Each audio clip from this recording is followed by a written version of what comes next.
Matthew chapter 2 is normally talked about during Christmas because it's all about Jesus and the wise men coming to Jesus and so forth. But because we're going verse by verse, or book by book, verse by verse through the Bible, we're going to go through chapter 2.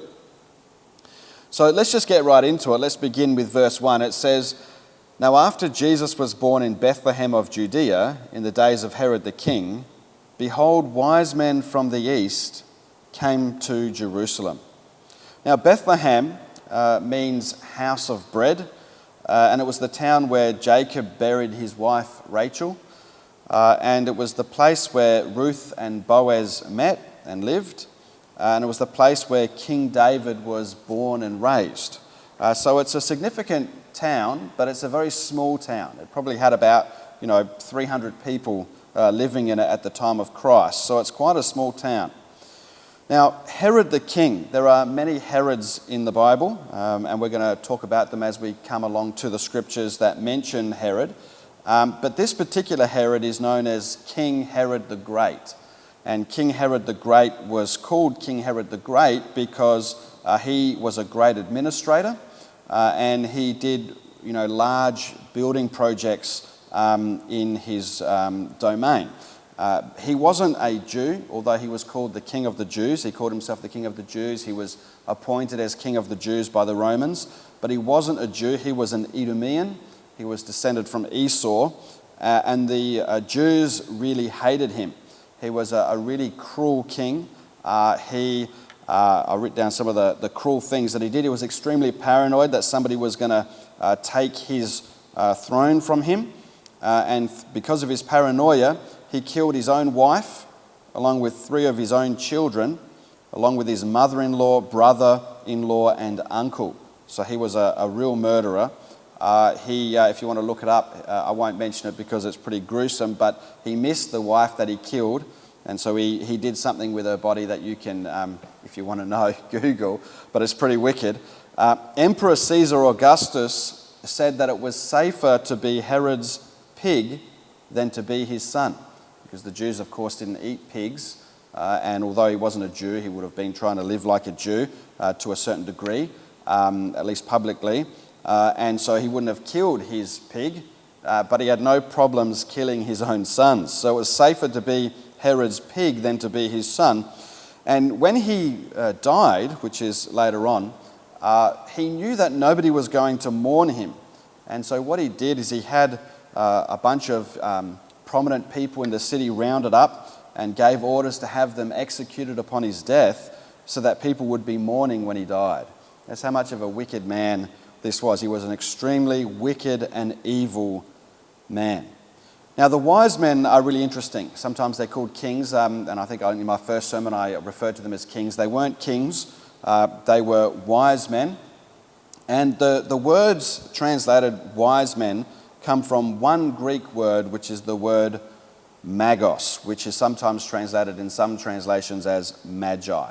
Now, Magi is really interesting. There's an interesting history to the Magi. They're in the Old Testament. They're mentioned in the Old Testament, and they're mentioned specifically in the book of Daniel.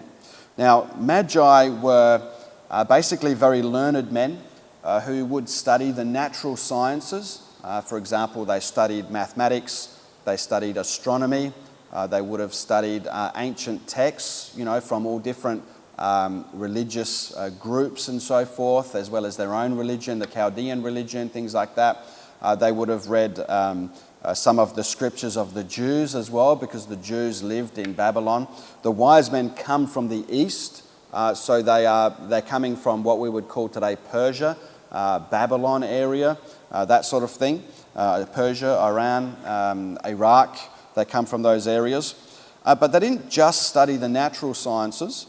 They also studied things like astrology, as well as divination and things like that. Now, these particular Magi, I don't think, were into that stuff. They would have studied it, but I don't think they would have practiced it, and we'll talk about why in a moment. But if you go to the book of Daniel, Daniel chapter 5, you see the Magi mentioned there. And Daniel, when he and his friends were in captivity in Babylon, as many people know, because of their wisdom, were placed in charge of all of the wise men and astrologers and basically rulers of Babylon. And if you go to Daniel chapter 5, verse 11, and here this is I don't know if many of you are familiar with the story in the book of Daniel, when the Persians took the kingdom from the Babylonians. They took Babylon from the Babylonians, and Belshazzar was having a feast as the Persians were outside, and they were, toasting to the gods. And you had the finger that came with the writing on the wall. Some people remember that story. And nobody could interpret or understand the meaning of the writing that the finger had written on the wall, and it was the finger of God. And so the king's mother came and spoke to the king, and she said this in verse 11 of chapter 5, "There is a man in your kingdom in whom is the Spirit of the Holy God. And in the days of your father, light and understanding and wisdom, like the wisdom of the gods, was found in him. And King Nebuchadnezzar, your father the king, made him chief of the magicians, astrologers, Chaldeans, and soothsayers." Now, the word translated magicians here is the word Magi. It's the word magos. It's used in the Greek translation of the Old Testament, the Septuagint. It's translated as magos, which is the Magi. And so we can see that the Magi are basically found in the Old Testament, and they were people that would have been pagans. Most of them would have been pagans. They would have worshipped, they could have been Zoroastrians, or they could have worshipped the false gods of Babylon. They were into, the natural sciences, as I said, like mathematics, astronomy, philosophy maybe, reading ancient texts, as well as things like astrology and divination and that sort of thing. And Daniel, when he was there and all of the Jews were exiled to Babylon, Daniel would have had a great influence upon these particular people. And so it may be the case that there were some godly magi who were perhaps trained in astronomy and astrology. And remember, in those days, they didn't really separate those things. They kind of, put them together. Today we separate astrology from astronomy, but back then they wouldn't have. So they would have been trained in all of these things, but I don't think they would have practiced astrology. They would have practiced astronomy.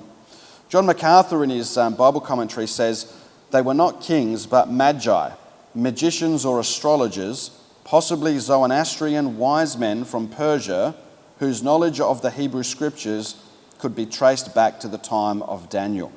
The Unger Bible Dictionary says the term magi was used as the name for priests and wise men among the Medes and the Persians and Babylonians. So these, and there was a hereditary priesthood in what was called at the time the Parthian Empire. The Parthian Empire was an empire that kind of rivaled against Rome, and the kings of the Parthian empires were appointed by the Magi. And so it says here in this text, if we go back to the book of Matthew, it says, Now after Jesus was born in Bethlehem of Judea in the days of Herod the king, behold, wise men from the east, Magi from the east, came to Jerusalem, saying, Where is he who has been born King of the Jews? For we have seen his star in the east and have come to worship him. So they had come to worship the king, and they had seen this particular star in the east. Now, there is a prophecy in the Old Testament in Numbers chapter 24, where it talks about a star. And this is a prophet who was not a Jew, a prophet that was asked to come and prophesy against the Jews when they were coming up from the wilderness to take the land of Canaan.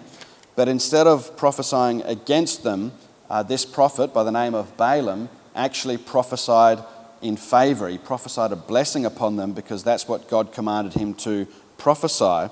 And it says this, Numbers chapter 24, verse 17, and this is a prophecy about the Messiah. It says, I see him, but not now. I behold him, but not near. A star shall come out of Jacob. A scepter shall rise out of Israel, and batter the brow of Moab, and destroy all the sons of tumult. So here we have a prophecy about a star coming out of Jacob, and a scepter coming out of Israel. And so many people believe that this was a prophecy because it was a prophecy of a pagan prophet, you could say, a non-Jewish prophet, a Gentile prophet, probably a better word to use, because this was a prophecy of a Gentile prophet. It may have been that the Magi had this in their collections. We know that they didn't have the book of Micah, because when they were asked where is the Messiah to be born, they had to consult the religious leaders of Israel to get the answer. So they didn't have the book of Micah. It's unlikely they had that, but they would have had this prophecy, and they would have had the books of Daniel as well. And it's really interesting because when you read Daniel chapter 9, Daniel gives a time period for when the Messiah would come. He gives it 483 years, and we're not going to do a study on Daniel chapter 9 today, but he gives a prophecy of 483 years from the time of the commandment from the king of Persia to go and rebuild Jerusalem. From that time of that commandment through to the coming of Messiah will be 483 years. And it talks about it, uses the term 70 weeks, and the weeks represent 7 sets of 7 years. And there's a period where he comes and then a period where he dies. It mentions in there that he's cut off and he dies, and then the Jerusalem temple is destroyed. So it's a good study if you ever want to get into Daniel chapter 9. But Daniel chapter 9 gives this prophecy time period, and so these Magi most probably would have been waiting and expecting the Messiah to come. Now, when it says that there was a star, I think we need to be careful because some people seem to think that this star was kind of like a natural star in the sky, and they were studying the stars like astrologers, and as they looked at the alignment of the stars, they saw that a king was born. And this is called astrology. When people do that kind of thing and they look at the stars and they look at the natural phenomena of the sky, and they start to look at the alignment of things based on, when you're born, you've got, your different star signs and that sort of thing. That sort of thing is astrology. It's not astronomy, it's astrology. And astrology is expressly forbidden in the Word of God. But the star that the Magi saw would have been something supernatural, something that wasn't normally there. It wasn't like an alignment of natural stars. It was a supernatural sign directly sent from God. It was something that, was not normally observed, a supernatural star that God revealed to them. And because of that, and because of the timing, they believed that that was a fulfillment of the prophecy in the book of Numbers, and they began to head towards Jerusalem to come and worship the King. Now, if we go to Matthew chapter 2, verse 3, it says, "When Herod the king heard this, he was troubled, and all Jerusalem with him." Now, there might have been a couple of reasons why he was troubled. Number one, he's concerned because these Magi, who normally appoint the king in the Parthian Empire, had come to seek the king of the Jews. They believed that the king of the Jews had been born, and he himself believed that he was the king of the Jews, and so he felt threatened by these Magi who would have been coming to appoint a king over the Jews. And so he was troubled, and all of Jerusalem was troubled with him, and there could have been a couple of reasons for that. One reason could be that they knew that Herod's tendency was to be violent and to try to kill anybody who was a rival, and if he doesn't know exactly who this child is, he might kill all the babies in Jerusalem, which we see later on is what happened in Bethlehem. Another reason why they may have been concerned is because, as I mentioned before, the Parthians and the Romans would fight against each other from time to time. And they fought over the region of Judea. In fact, 40 years later, the Parthians invaded Judea and appointed their own king. But eventually, King Herod, with the help of the Romans, took it back from them, and he was appointed king of Judea. So the arrival of these Magi could have troubled Jerusalem because it could have made them start to believe that war was about to break out between the Parthians and the Romans. Going back to Matthew chapter 2, verses 4 and 6. "And when he had gathered all the chief priests and the scribes of the people together, he inquired of them where the Christ was to be born. So they said to him, 'In Bethlehem of Judea, for thus it is written by the prophet, but you, Bethlehem, in the land of Judea, are not the least among the rulers of Judah, for out of you shall come a ruler who will shepherd my people.'" Now, it seems as though, as I said, that these Magi were coming because they believed a king had been born, and they were coming to worship this king. But these religious leaders even though they knew about the coming of the Messiah, they knew where he was going to be born, they weren't really interested in seeking him. They weren't really interested in seeking him. And this is very similar to what Jesus said to the scribes and Pharisees. And you're going to start to see this conflict between Jesus and the religious leaders of Israel. In Matthew chapter 12, verse 42, Jesus said, and he was speaking to the religious leaders, he said, "The queen of the south will rise up in the judgment with this generation and condemn it, for she came from the ends of the earth to hear the wisdom of Solomon, and indeed a greater than Solomon is here." See, these Magi had come, from a long way away. They'd come to see the Messiah. They'd seen his star. They'd been waiting for him. They'd been searching for him. But these religious leaders who were right there knew where the Messiah would be born. They had the same prophecies. They knew the Messiah would have to be born 483 years from the command to rebuild the temple in Jerusalem. In fact, when you read ancient historians like Tacitus and Suetonius, these are non-Christian ancient Roman historians, they actually mention that the entire East, including Judea, were waiting with anticipation for a king to be born from among the Jews. This is what actually, you see this in the Roman historians and writings, that they mention this, and then they say that they were mistaken. Those writings and prophecies were relating to Caesar Augustus, or the Roman emperor. So they kind of tried to say, oh no, they were wrong. It was actually our emperor.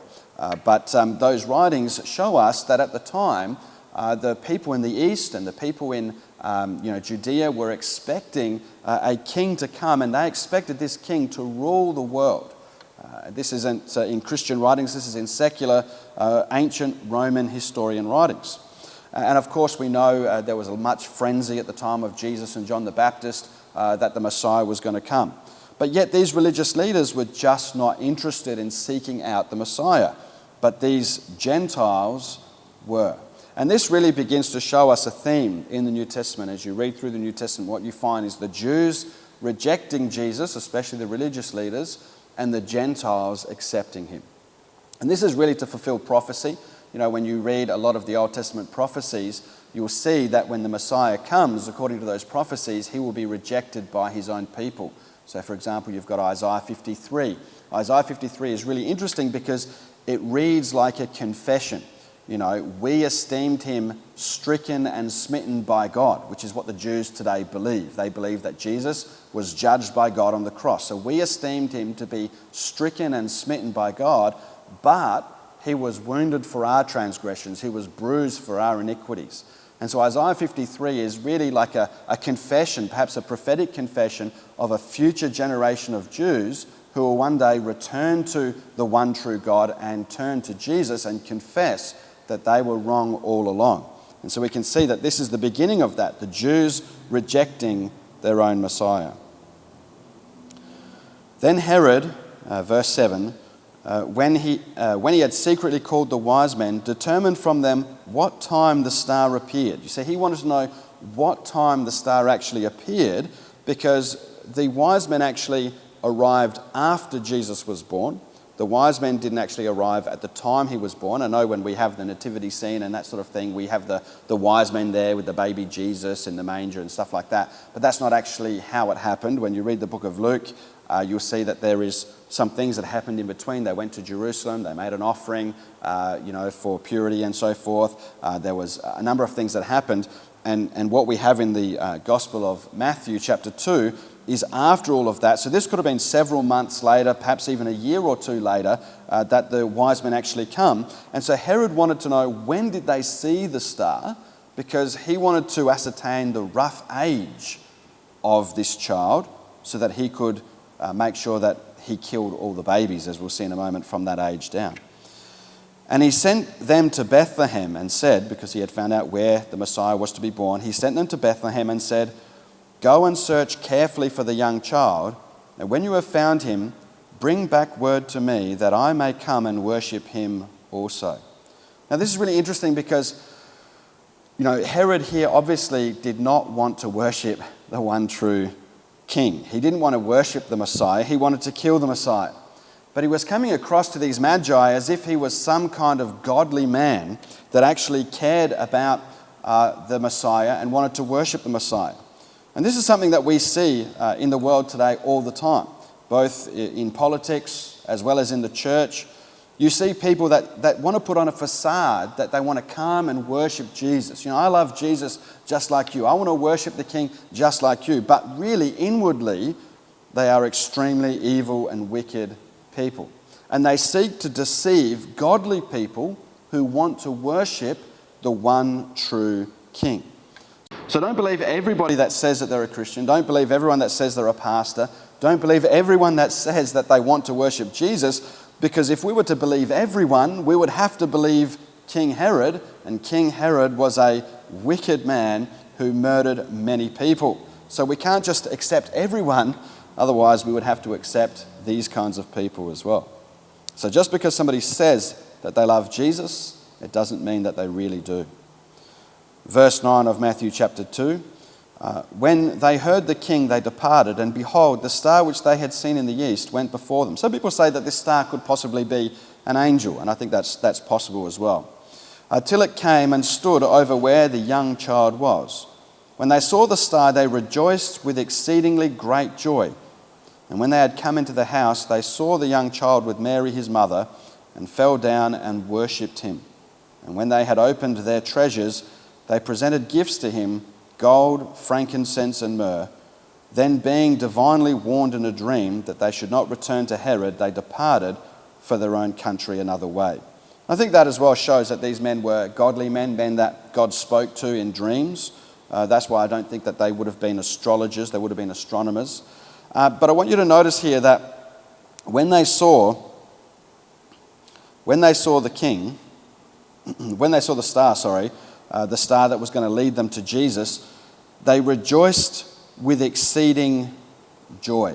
Now, when you compare that to the religious leaders who were just indifferent towards Christ, they weren't interested in Christ, they didn't want to worship Christ. Then you have Herod who wanted to kill Christ. And then you've got the Magi, the wise men, who were filled with joy and came and worshipped him. And I think that's a really good picture of many people in this world. You see many people in the world that they don't really care about Jesus. They couldn't care less. It's great that you want to worship Jesus. You can go and see him, but they're not really interested. Then you have people that absolutely hate Jesus Christ. You can sit at the dinner table with some family members and you can talk about pretty much anything. You can talk about Buddha, you can talk about Muhammad, you can talk about, even Ouija boards and supernatural things. But the moment you start to talk about Jesus, all of a sudden everybody's uncomfortable, everybody's upset. They don't want to know about Jesus. They hate Jesus. And many people, you think about the people on the left, extreme radical people on the left, absolutely hate Jesus. And if they could, they would try to kill him just like Herod did as well. But unfortunately, he's in heaven and they can't. So that's a good thing. But then you've got other people that just really don't care. They've got nothing against him at this point in time, but they're not really interested in him either. Now, I want you to notice as well that these wise men, when they came to Jesus, and this is something I think every Catholic should consider, is that they didn't bow down to Mary. The wise men didn't bow to Mary. They didn't bow to Joseph. They bowed to Jesus. And I think this is important. We as Christians, we don't bow down before statues of saints or Mary or anything like that. We bow to Jesus. We don't bow to any statue either because Jesus is in heaven. We prostrate ourselves before God, before the Lord who is in heaven.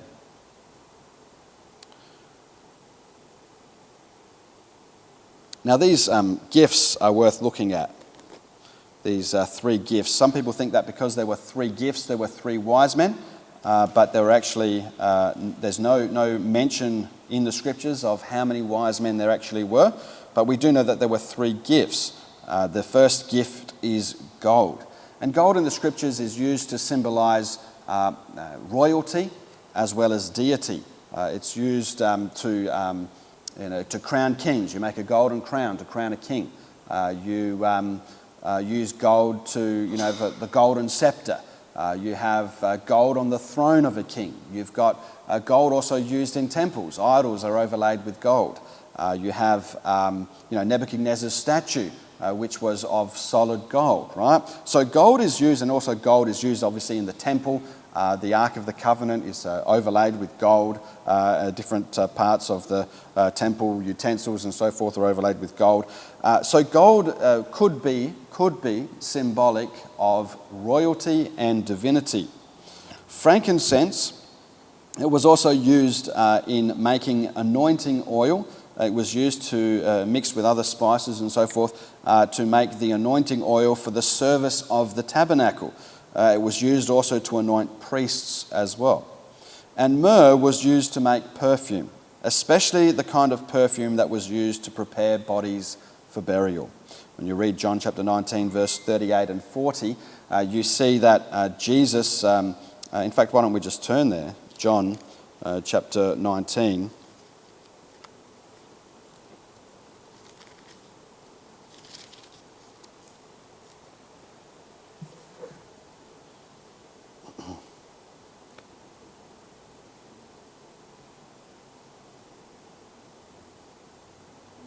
I think that was my phone that rang, so I just or dinged.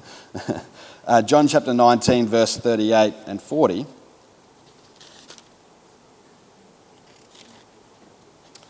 Just one page. It says, after this, and this is when Jesus died on the cross, after this, Joseph of Arimathea, being a disciple of Jesus, but secretly for fear of the Jews, asked Pilate that he might take away the body of Jesus. And Pilate gave him permission. So he came and took the body of Jesus. And Nicodemus, who at first came to Jesus by night, also came bringing a mixture of myrrh and alloys, about 100 pounds. Then they took the body of Jesus and bound it in strips of linen with the spices, as the custom of the Jews is to bury. So you can see that myrrh is used for burial. And so when you look at these three gifts, it may be that they're symbolic of Jesus' kingship and divinity and his service as a priest. He's obviously our high priest who intercedes for us. And it also could be symbolic of his death, that he died for us on the cross. Now going back to the Gospel of Matthew, Matthew chapter 2, verse 13, now when they had departed, behold, an angel of the Lord appeared to Joseph. So the wise men had departed at this point. An angel of the Lord appeared to Joseph in a dream, saying, arise, take the young child and his mother, flee to Egypt and stay there until I bring you word, for Herod will seek the young child to destroy him. And when he arose, he took the young child and his mother by night and departed for Egypt, and was there until the death of Herod, that it might be fulfilled which was spoken by the Lord through the prophet, saying, out of Egypt I call my son. Now this is a really interesting prophecy here, because this particular prophecy, when you look at it, it's found in Hosea chapter 11 verse 1. It doesn't really say anything about the Messiah. It doesn't really seem to be about the Messiah.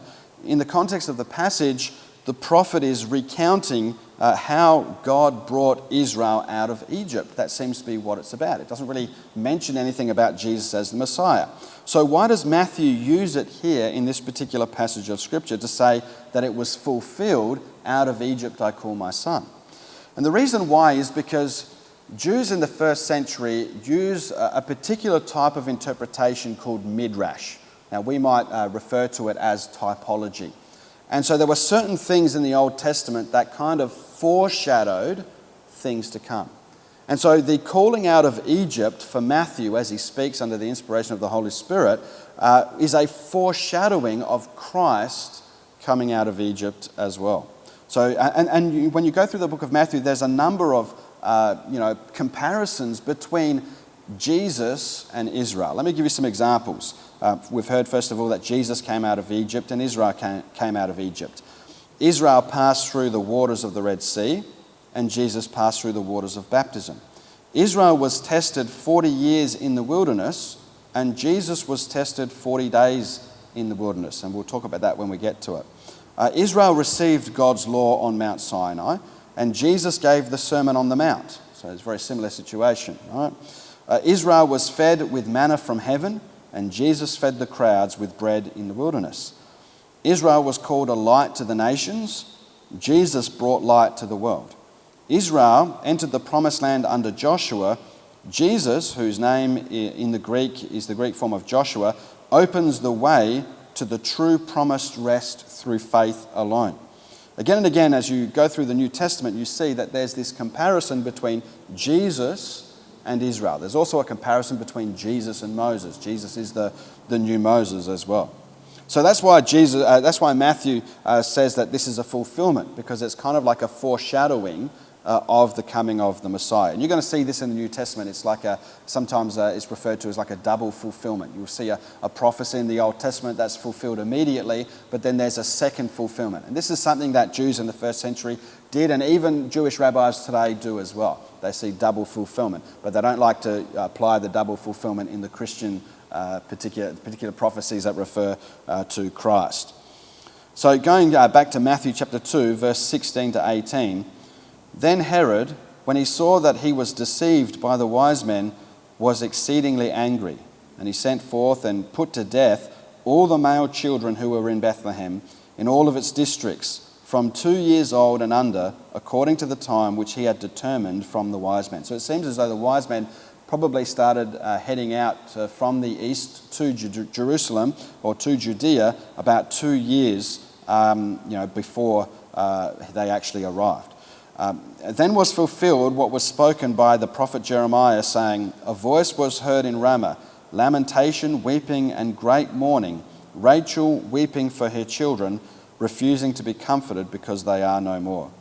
Now this story really shows that Herod, it's kind of showing a comparison between Pharaoh in Egypt and King Herod, and also Moses and Jesus. There's a comparison being made here in this story because Pharaoh tried to kill all of the children of the Israelites, and Moses escaped.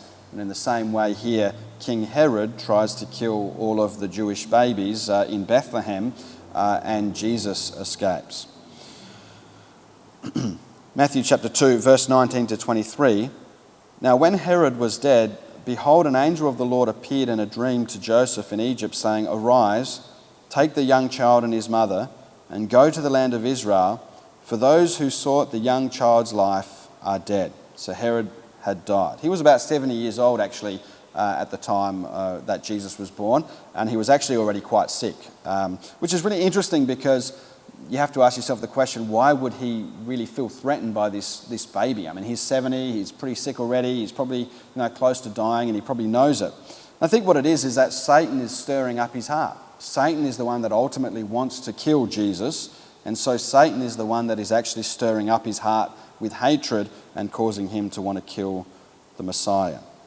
Now, Herod's kingdom was divided up in 3 ways and was given to 3 of his sons. Archelaus ruled Judea, Samaria, and Idumea. Herod Philip II ruled the regions of the north of Galilee, and Herod Antipas ruled Galilee and Perea. So you can see that there's the kingdom of Herod is divided up to 3 of his sons, and it says that Joseph didn't want to go to Jerusalem, didn't want to go back to Bethlehem because Archelaus was reigning in Judea. And Archelaus, when you look at history, was just as wicked as his father, and he was a murderer as well. He was very ruthless, and apparently he was very poor at his job, and eventually the Romans got rid of him pretty quickly as well.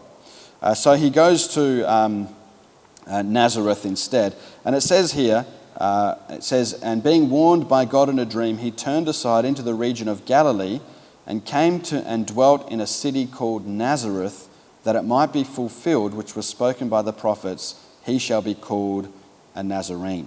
Now, there is no prophecy actually in the Old Testament that says that Jesus or the Messiah would be called a Nazarene.